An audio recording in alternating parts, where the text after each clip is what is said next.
ആഗോള അയ്യപ്പ സംഗമത്തിനുള്ള നടപടിക്രമങ്ങൾക്ക് തുടക്കം കുറിച്ച ദേവസ്വം ബോർഡ് 20-ാം തീയതി പമ്പയിൽ നടക്കുന്ന സംഗമം മുഖ്യമന്ത്രി പിണറായി വിജയൻ ഉദ്ഘാടനം ചെയ്യും. ക്ഷണിക്കപ്പെട്ട പ്രതിനിധികൾക്കൊപ്പം 3000 അയ്യപ്പ ഭക്തരാണ് സംഗമത്തിൽ പങ്കെടുക്കുന്നത്.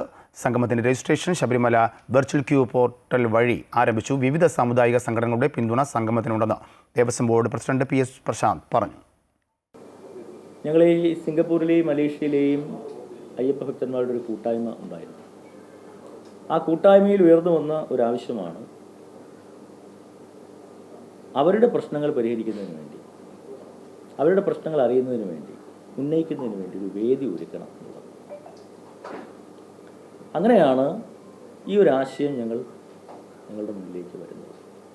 അവർക്ക് കുറേ പ്രശ്നങ്ങളുണ്ട്. ഇപ്പം അവിടെ നിന്ന് ഇങ്ങോട്ട് വരുമ്പോൾ ഇരുമിടിക്കെട്ട് പിന്നെ കൊണ്ടുവരാൻ കഴിയാതിരിക്കുക, അങ്ങനെയുള്ള ചില പ്രശ്നങ്ങളൊക്കെ ഉണ്ടല്ലോ. അതെല്ലാം കൂടി പരിഹരിക്കുന്നതിന് വേണ്ടിയാണ് നമ്മുടെ ഭരണാധികാരികൾക്ക് മുന്നിൽ അവതരിപ്പിക്കുവാൻ ഒരു അവസരം വേണം എന്ന് അവർ പറഞ്ഞതിൻ്റെ അടിസ്ഥാനത്തിലാണ് ഇങ്ങനൊരു ആശയം നമ്മുടെ മുന്നിൽ ആദ്യമായി വരുന്നത്.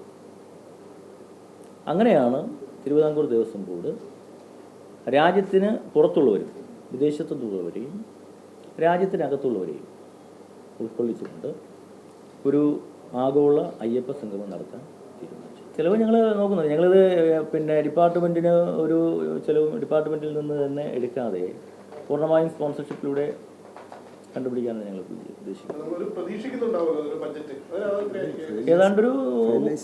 ഏതാണ്ടൊരു 3-4 കോടി രൂപ ഉണ്ടാവും എന്നാണ്. കാരണം ഈ 500 പേർക്ക് നമുക്ക് അക്കോമഡേറ്റീവ് ആയിട്ടുള്ള സംവിധാനങ്ങൾ ഒരുക്കണമല്ലോ. കേരളത്തിൽ നിന്ന് ഒരു 800 പേര് പങ്കെടുക്കും.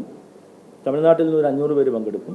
കർണാടകത്തിൽ നിന്ന് 250, ആന്ധ്ര തെലങ്കാന 2 സംസ്ഥാനങ്ങളിൽ നിന്ന് 750, മറ്റ് സംസ്ഥാനങ്ങൾ ഇതൊഴിച്ചുള്ള മറ്റ് അറൗണ്ട് ദി ഇന്ത്യ സംസ്ഥാനങ്ങളിൽ നിന്നും 200 പേർ, വിദേശത്ത് നിന്ന് 500 പേർ എന്നുള്ളത്